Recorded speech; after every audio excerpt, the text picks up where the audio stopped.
राज्यातल्या लोकसभा निवडणुकीसाठीचं मतदान 5 टप्प्यात पार पडलं। आता सर्वांनाच प्रतीक्षा आहे ती निकालाची। मात्र या काळात महायुती असो की महाविकास आघाडी आपल्या मित्रपक्षांनी निवडणुकीत काम केलं की नाही याची चाचपणी करतायत। त्यात आता मावळचे शिवसेना शिंदे गटाचे उमेदवार श्रीरंग बारणे यांनी थेट अजित पवारांच्या राष्ट्रवादीला लक्ष केलंय। अजित पवारांच्या राष्ट्रवादीच्या कार्यकर्त्यांनी आपलं काम प्रामाणिकपणे केलं नाही असा आरोप बारणे यांनी केलाय।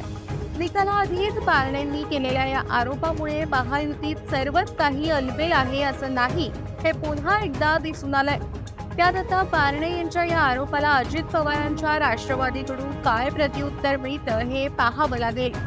श्रीरंग बारणे यांनी आपल्या मनातील खदखद व्यक्त केली आहे। अजित पवारांनी माझं काम केलं, माझं काम करण्याची आपल्या कार्यकर्त्यांना सूचना देखील दिल्या, परंतु काही नाराज कार्यकर्ते होते, त्यांनी शेवटपर्यंत माझं काम केलं नाही।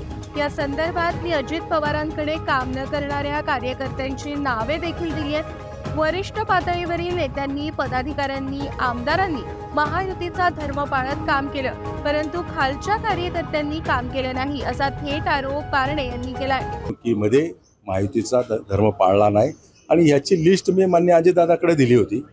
या संदर्भामध्ये काही कार्यकर्त्यांनी काम केलं नाही, परंतु 100% जर कार्यकर्त्यांनी काम केलं असतं तर समोरच्या उमेदवाराचं डिपॉझिट देखील राहिलं नसतं। दरम्यान जर राष्ट्रवादी काँग्रेस पार्टी अजित पवार गटाच्या कार्यकर्त्यांनी प्रामाणिकपणे काम केलं असतं तर समोरच्या उमेदवाराचं डिपॉझिट देखील जप्त झालं असतं असं मत बारणे यांनी व्यक्त केलंय। मावळ लोकसभेतून शिवसेना शिंदे गटाचे श्रीरंग बारणे विरुद्ध शिवसेना ठाकरे गटाचे संजोग वाघेरे यांच्यात थेट लढत होत आहे।